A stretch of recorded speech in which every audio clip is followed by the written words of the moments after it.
So we've talked about connecting as a family and a community and standing up for one another. We've talked about the all-important human revolution. And now we're going to continue this critically important conversation. If you are online and engaged in this conversation, please use the hashtag RFK50, whether you're on Twitter or on Facebook. We want to know what you think. We want to hear from you, and we want you to engage in this conversation. I am so excited for this fourth and final conversation. Before we open up the chat to all of you, we are here with some incredibly brave freedom fighters. Please join me in welcoming Micaela Iron Shell-Dominguez, Tomas Lopez Jr., Aaron Wise, Lauren Howland, Alex Howland, and Wajinguda. I got it better that time. I'm very clear about pronouncing people's names correctly. Eli Hornick. Thank you so much for joining us. Let's give them a round of applause. Names are important. They mean a lot. Names are important. All right, so you all are here. Thank you so much for joining us. And you all have been standing up against some really, really tough stuff for a very long time now. Since Standing Rock, we have seen a new way of thinking about the planet and about Native communities that, frankly, too many of us were late to catch up on, that have been marginalized in the pursuit of, in particular, natural resources. So how can we turn the lessons learned from Standing Rock into widespread policy change, not just for there, but for everywhere? Would love to hear from many of you. Okay, one thing that I think we could learn from is from an indigenous perspective, we desegregate ourselves from the environment. We're a part of the environment. We're a part of nature, and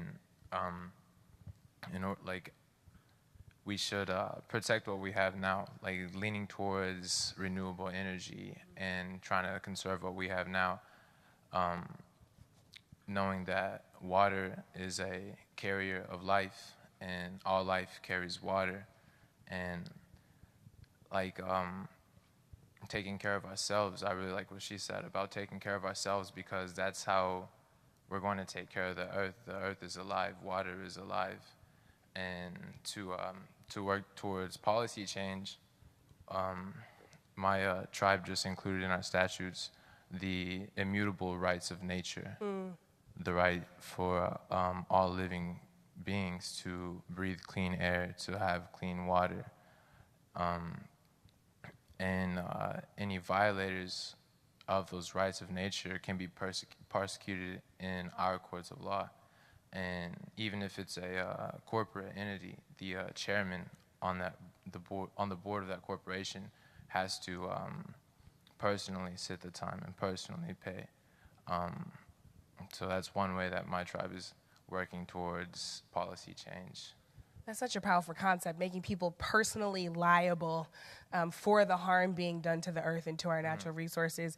And I always, your necklace says protector, and I always found it so powerful that all of the activists at Standing Rock talked not just about being protesters, but protectors, which was powerful to me as someone who's not indigenous to this country, because I recognized you all as standing up for all of us, right? Which was a powerful act sometimes in the face of folks who don't recognize your nations, who don't recognize your tribes, who don't recognize the humanity of indigenous people.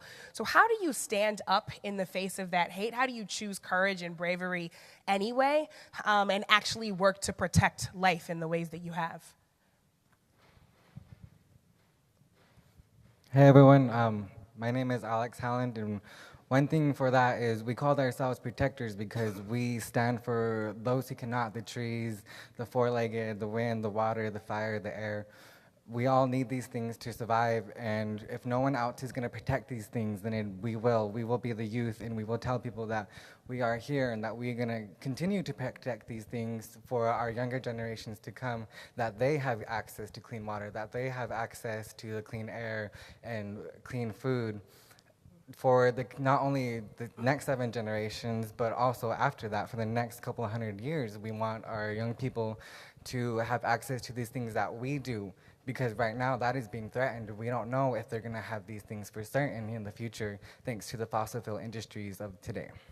And so what can each of us do, whether we are Indigenous or not, to stand up for exactly that? What are the policies that we can advocate for? What are the things that we can do in our own communities or even in our own homes to make sure that we're protecting our earth?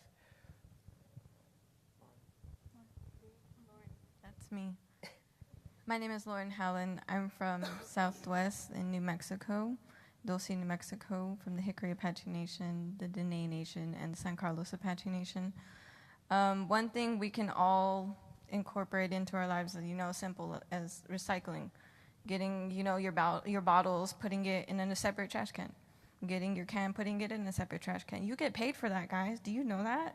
What if all of us started recycling? How much, extra money we would have getting funded through our schools and through, people like us? What if, we all just started a recycling program between just our organizations and that funded our organizations? We could definitely do something like that, but also, like the Ponca Nation just did, Eli was saying, incorporate this idea into laws and put it in writing. You guys think it's hippie-ish of us to be like, one with the earth, whatever. No. But the earth is sacred to us. It's, you guys go to churches and stuff. This whole earth is our church. The land you're walking on, those are our ancestors. Our ancestors' blood was spilled there, It's sacred, what you guys are calling just the earth, and it has life. She has life, and she gives us life. She gives you the air in your lungs right now. She gives me this breath to talk to you right now. So we need to protect her, at least do something to protect her in some sort of way, whether it's, declaring a body of water in your area a living being. You can declare that water a living being because it gives you life, because you cannot survive without that water. So incorporating just simple things like that into your lives, getting it in your heads that, okay, that rock over there, Native Americans call it grandpas because, they're our ancestors before they were the first things here. Those rocks are sacred. And incorporating that little thought in your head, saying, okay, I'm going to walk this ground in a sacred way because it's sacred. And just doing these little things in your own mind and then sharing it with others. We share our songs, we share our ways with each other, and that's why we keep this whole thing of sacredness going. Our ancestors did it for us, and we're doing it now. So just incorporating the sacredness of life. Your life is a blessing, guys, and you should work to keep that in a safe space and keep that sacred for the rest of our lives, the people that are coming after us. Absolutely.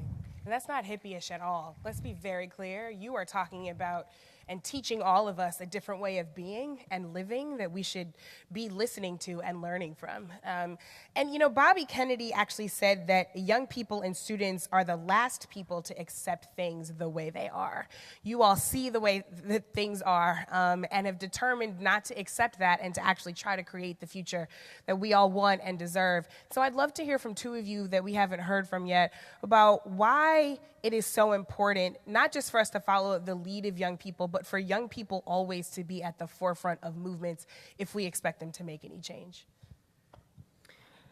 So when we first were called to Standing Rock, we were all told about this prophecy of the seventh generation, which was prophesied 7 generations ago. And we're currently living out this prophecy, which is that one day a black snake would come to the land and that it would infect the earth, the water, the fire, and the people themselves. And that it would be the 7th generation that would be the one to unite all of the people, bring back the medicine, and be the tip of the spear point to kill the black snake. And so living through that prophecy is really powerful because we understand that each one of these young people in this room plays a very intricate role in what we're doing. And what's really amazing is that everything that I hear from every single one of these young people are things that every single one of us deal with up here. Our people, they experience this gun violence of mass shootings. The earliest I know is Wounded Knee, when they murdered over 100 men, women, and children who were just simply eating and sleeping and living. And they left them there to freeze to death. And their story is very rarely told. I understand that our brothers and sisters to the south, that they call immigrants, are actually the original indigenous ancestors of this hemisphere. Yeah. The Mexica nation, the Inca nation, the Otomi people, they are the original people and inhabitants of this earth. And I also understand that our black brothers and sisters, we've been our struggles are almost synonymous. They're almost the same. The only thing that separates us is about 100 years difference. And so I see all of the things that we're all fighting for. We're all the same. We're all asking for the same things. Yeah, and how do we, you brought me actually to my last question. I'd love to hear from the two ladies that we haven't heard from yet. How do we ensure that this is a movement that we are all engaged in, right? We hear the word intersectionality all the time. How do we actually live it? How do we make sure that we all live this room and that your struggle is my struggle and my struggle is your struggle and we engage in this together? I think one of the ways that we can do that is by having spaces such as where we're able to share each other's spaces and able to collaborate and talk about the struggles that each and one of us are having as they are all different in each of our communities.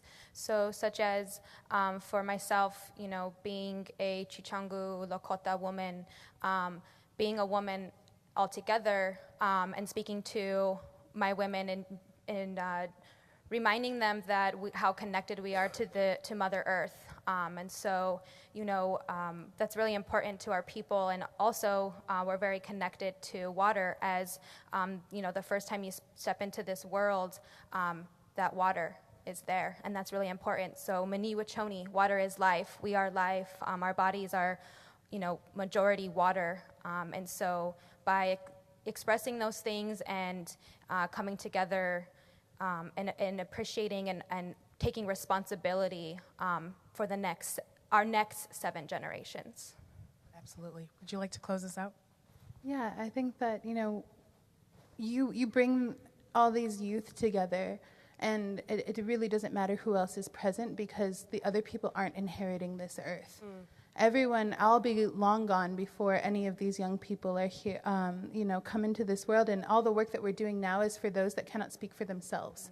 And I think that, folks just need to remember that you bring kids together, you bring youth together, and something better is going to come out of it because we're not hindered by the antiquated ideologies that this country was founded upon. We're all people that come from different nations. We recognize that some of us were brought here against our will.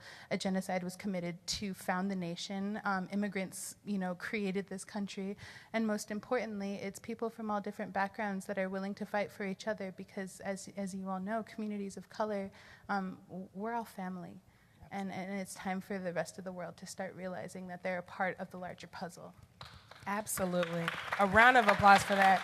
I could not wrap it up any better myself. Thank you all so much for being here, for the courageous ways that you stand up for all of us every single day. Let's give them one more round of applause.